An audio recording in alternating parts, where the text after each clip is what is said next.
Hey guys, this is the Clear English Corner, and I'm Keenyn, your personal American English pronunciation coach. In this lesson, we're talking about 5 very common suffixes or word endings. We're going to talk about how these endings are pronounced and how they impact the word stress patterns, or which syllables are emphasized and stand out within a word. Each of these suffixes is super common, so learning how to pronounce them and how they impact stress patterns is going to help you pronounce hundreds of English words more clearly and naturally. So let's dive in. We'll start off with 2 suffixes, TION and SION.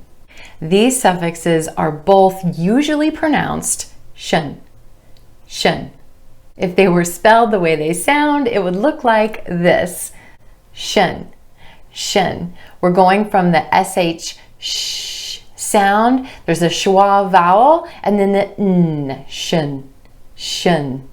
Every time you see a TION or SION ending, the stress or emphasis is going to fall on the syllable right before the suffix. So the pattern starts emerging when we look from the end of the word, not the beginning of the word. Here's some examples. Take this word, operate, operate. 3 syllables with emphasis on the first syllable and the vowel sound ah, operate. When we add the TION ending, we get operation, operation. Do you hear how the stress shifts to the A vowel sound in our 3rd syllable right before the TION ending? Operation. He'll need an operation. Another example, inform, inform. Our emphasis is on the OR vowel sound in the 2nd syllable, inform. When we add our TION ending, we get information, information. Again, the stress shifts to that A vowel sound right before the TION ending, information. I need more information. Here's another example, contribute, contribute. We've got stress on the 2nd syllable, emphasizing the I vowel sound, contribute. But when we add our TION ending, it becomes contribution, contribution, with emphasis on the U vowel sound right before the TION ending, contribution. Can you make a contribution? Same thing with the SION ending as in the word expression. Expression. You can hear the emphasis on the E vowel sound in the syllable right before the SION ending. Expression. Did you see her expression? And also confession. Confession. Again, emphasis on that E vowel sound in the syllable right before the SION ending. Confession. Can I make a confession? So most of the time, the TION and SION endings are both pronounced shun. You will sometimes hear the TION ending pronounced chun, chun, with the CH sound. If it were spelled the way it sounds, it would look like this, chun. And this happens when there's an S before the TION ending, as in question, question. Did you have a question? And also suggestion, suggestion. Can I make a suggestion?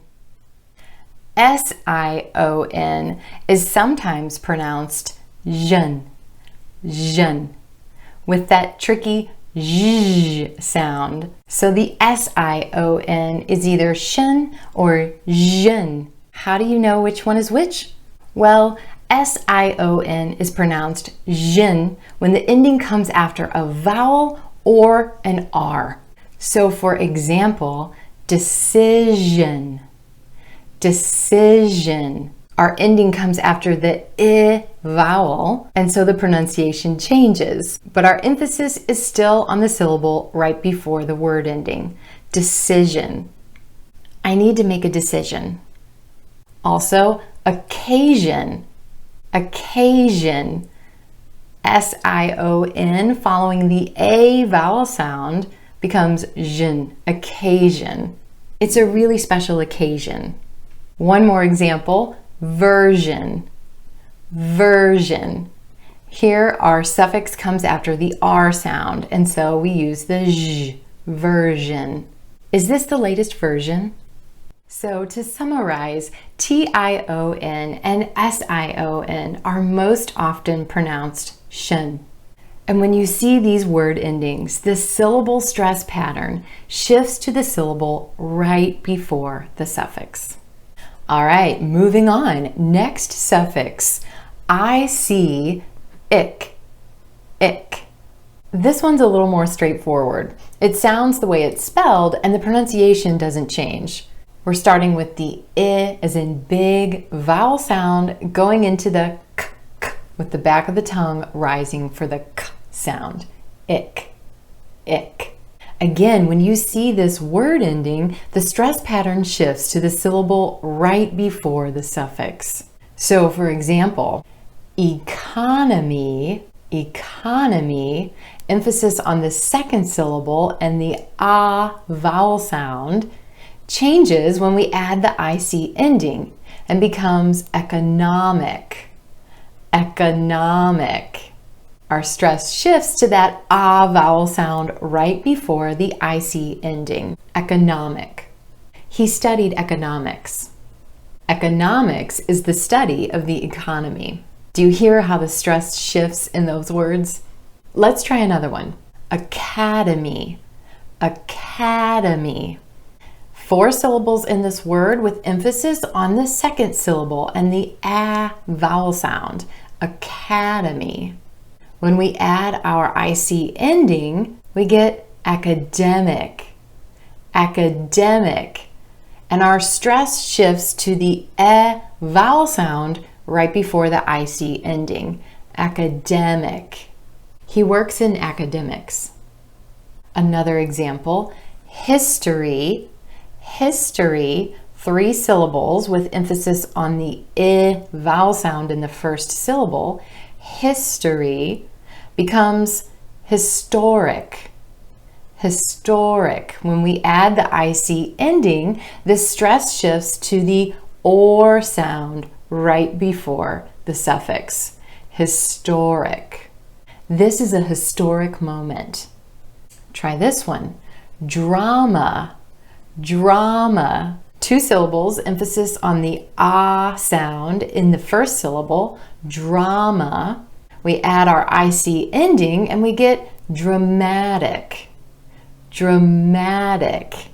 Our stress shifts to the a vowel sound right before our suffix, dramatic. That was really dramatic.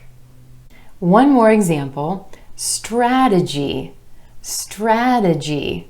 3 syllables, emphasis on the a sound in the first syllable, strategy. When we add the ik ending, it becomes strategic, strategic.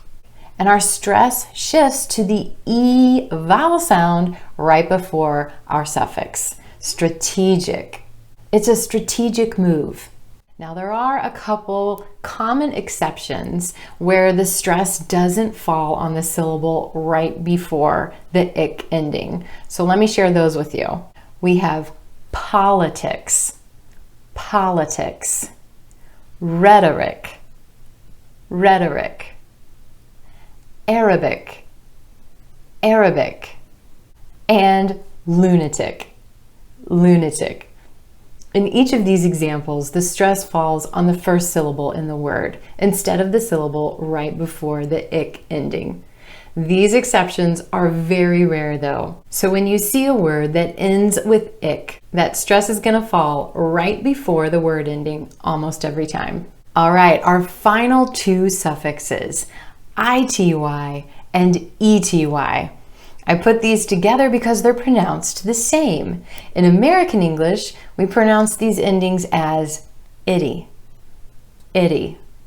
We've got the I vowel sound, and then listen closely. That's the letter T, but it's a flap T in American English. It's going to sound like a quick D, followed by the E vowel sound.